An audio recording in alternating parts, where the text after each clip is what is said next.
ថៃនៅតែបន្តបាញ់ប្លង់និងប្រើយន្តហោះ F-16 ទម្លាក់គ្រាប់បែកលើទឹកដីកម្ពុជា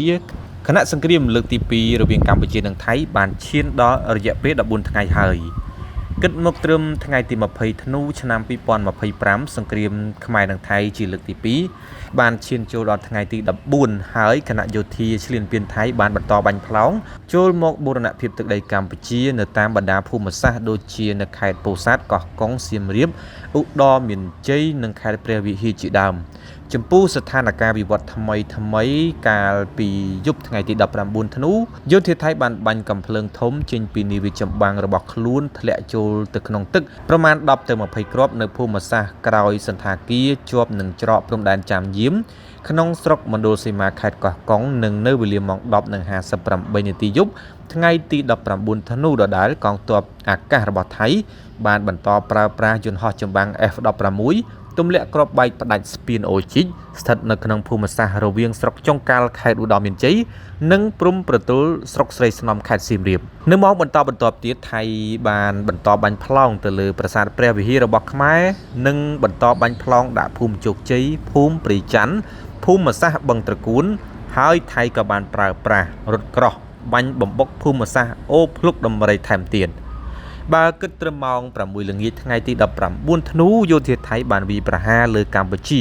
បណ្ដាលឲ្យពលរដ្ឋកម្ពុជាស្លូតត្រង់ស្លាប់បាត់បង់ជីវិតចំនួន18នាក់ហើយ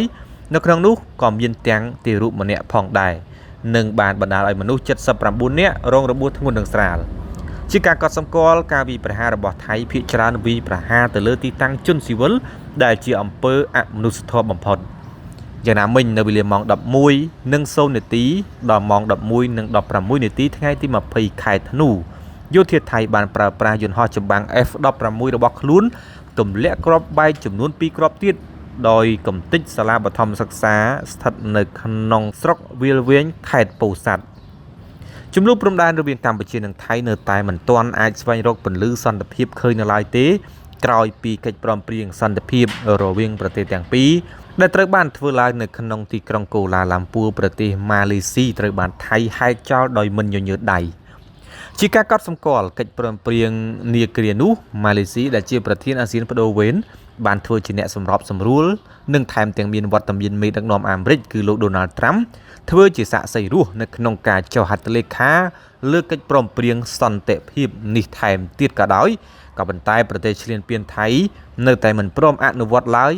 ហើយថែមទាំងបានចោទមកកម្ពុជាវិញទៀតថាជាអ្នកឈ្លានពានខ្លួនទៅវិញយ៉ាងណាមិញនៅថ្ងៃទី19ធ្នូ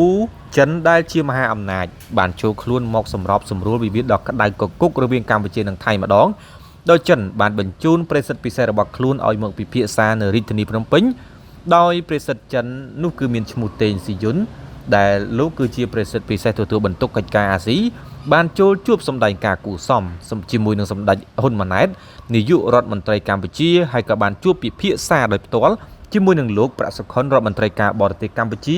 រួមជាមួយលោកទាសីហារដ្ឋមន្ត្រីក្រសួងការពារជាតិកម្ពុជានិងលោកម៉ៅសុផាន់អគ្គមេបញ្ជាការរងកងយុទ្ធពលខេមរៈភូមិន្ទនិងជាមេបញ្ជាការកងទ័ពជើងគោករបស់កម្ពុជាផងដែរនៅក្នុងជំនួបនេះលោកតេងស៊ីជុនប្រិយសិទ្ធិពិសេសរបស់ចិនបានបង្ហាញពីការបដិញ្ញាចិត្តរបស់ចិនថា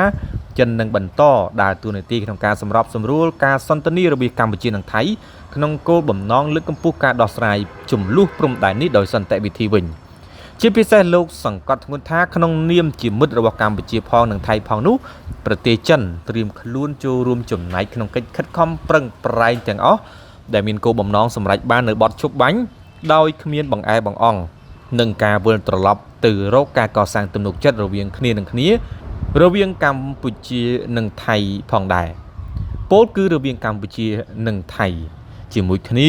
សម្ដេចហ៊ុនម៉ាណែតបានវិតម្លៃខ្ពស់ចំពោះកិច្ចខិតខំប្រឹងប្រែងរបស់ភាគីចិនក្នុងការជួយបញ្ចប់ជម្លោះនិងស្ដារសន្តិភាពឡើងវិញនេះ